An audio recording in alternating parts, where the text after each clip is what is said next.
I'm like, I'll take you buffalo hunting. Yeah, there you go. Yeah, I'll do something like well, don't do that. You might get them eaten by crocodiles. You fucking psycho. Oh, shit. They're bad too at the moment. Are they bad in Australia? Yeah, they just seem to be more regularly everywhere. Yeah. Are you allowed to hunt them there, or are they protected? I think you can get a permit. Isn't that funny? You just shoot deer out of a helicopter, but these fucking monsters that eat kids. Tell me about it. What the fuck? Yeah. So it was about 12 years ago now. We went into a community, so like an Aboriginal community, and they had kids taken, right? And that's their only water source, and they had kids taken out of that water source. Pretty sad. That just drives me crazy. Yeah. I just don't understand that. Kill those fucking things. So I'm not saying kill all of them, yeah, but kill everyone that's around people. Management, right? Jim Shockey was on the podcast a while back, and he was telling a story about how they had actually hired him to go to Africa to hunt crocodiles because there were so many crocodiles that were taking people in this village, and they would set up stakes in the water so that the crocodiles couldn't go through the stakes to get to them, but they figured a way around the stakes. And this woman, while he was there, was washing clothes, and she got jacked. Wow. Yeah, he said everyone there was like missing a hand, bite taken out of your leg. Yeah. He said it was just an epidemic. And that's like their everyday life. It's nuts, isn't it? These are big, 18-foot, 19-foot crocs. Like just scared of nothing. Everyone's food. Yeah. Just giant African crocodiles, which are just the most terrifying animal in the world to me. Yeah. Because they could lay there underwater and you don't even know they're there. And they jump up and get you. Yeah. And they're so fast. Did you ever see the video that I done in Northern Territory?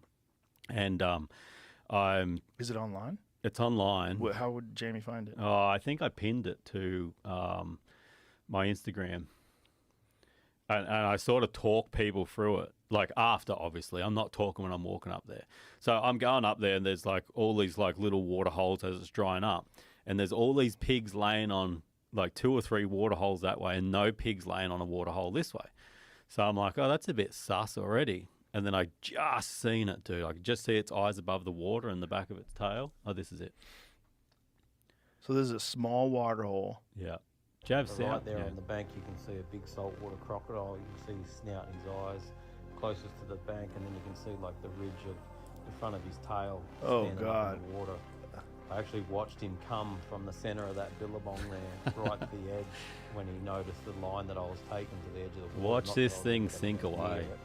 But yeah, you can see he's properly hunting me here. You'll see his eyes and snout just disappear under that dirty water.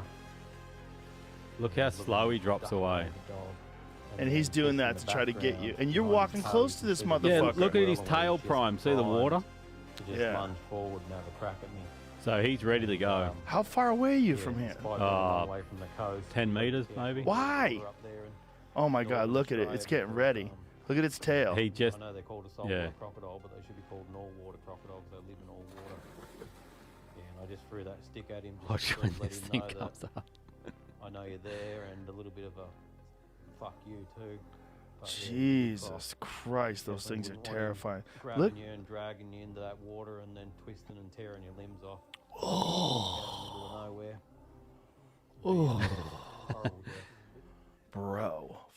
You could take him, Joe. You could take him. All that. I would take him from a distance with a 300 Win Mag. Oh, they're so prehistoric, eh? Fuck those things. But like, so that croc's probably never seen a person before. Probably. And there's nothing else getting around there that's walking upright like a human. But I was still food. I was still on the menu. Everything's on the menu. Completely on the menu. Yeah. Whereas if you see a lot of other animals in nature that have never seen a person. You're not on the menu. Well, no, you're so foreign that they just want to get the fuck out of there. Right. And he could have sunk down and turned around and sunk into that water. I would never know that he was there. But instead he's like, fuck, food, sweet. Yeah. Let's have a crack, you know? Yeah. So, but that seems more common at the moment. And I don't know why, if the population's getting too high, but you used to get around and see like a salty or two every now and then, a saltwater crocodile every now and then. But nearly like hard to find, you know, certain river systems not, but like tucked away water like that. Whereas now it's just like every fucking water hole's got a croc in it. Ugh. So we just bought a property up in the Northern Territory of Australia, and it's got a beautiful big lagoon on it. And Kimmy's like, oh, fuck, that's going to be sweet for swimming. I'm like, that's the wrong state of Australia. you know, because the top of Western Australia and all of Northern Territory and the top of Queensland, that's where the crocs are. Saltwater crocodiles are in that district. And they're deep inland. Yeah, they can be. Yeah. So, and this property that we've purchased is inland as well, but they get pushed in there. Like the Northern Territory will have a big wet season. Water will rise, like over the top of the land and everything like that. Water will rise, and those big salties can move into a little water hole where they've never been before. So you might have a property and being like, nah, this water's sweet. And then the next year, there's a big salty in there. And they can go for a year without eating.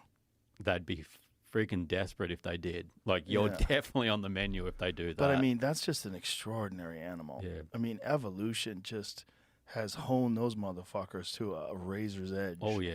Yeah, I think I told you about the story where, like, I shoot a big boar pig and, like, the arrow zips through it and it just dropped over onto the riverbank. And I walked over there with another arrow just to see if I had to follow it up. And so I walked up and, like, I'm at, like, a metre above it. Anyway, it was just on the side of the water, like not in the water, just on the side of the water. And it was just, like, in the final stages of its life. And I looked down and put the second arrow away, like it doesn't need another arrow, it's sweet. And I looked down and put the second arrow away and just heard the water erupt. And this big saltwater crocodile come out, grabbed it. I could still see it in slow-mo. Grabbed this pig, like threw it over in the water, and then started swimming away with it, and actually took, and it was a big boar pig, actually took it underwater for like 30, 40 yards and then come back up with it. And then another big salty was trying to get it off that saltwater crocodile. Now, if that pig was already dead, I would have just jumped straight down the bank, the bank, and I would have been right in the line of fire. Oh, boy. You know, and it's like, two of them there. That's how quick it happens, dude, you know, and it's just like, they're just sitting there waiting.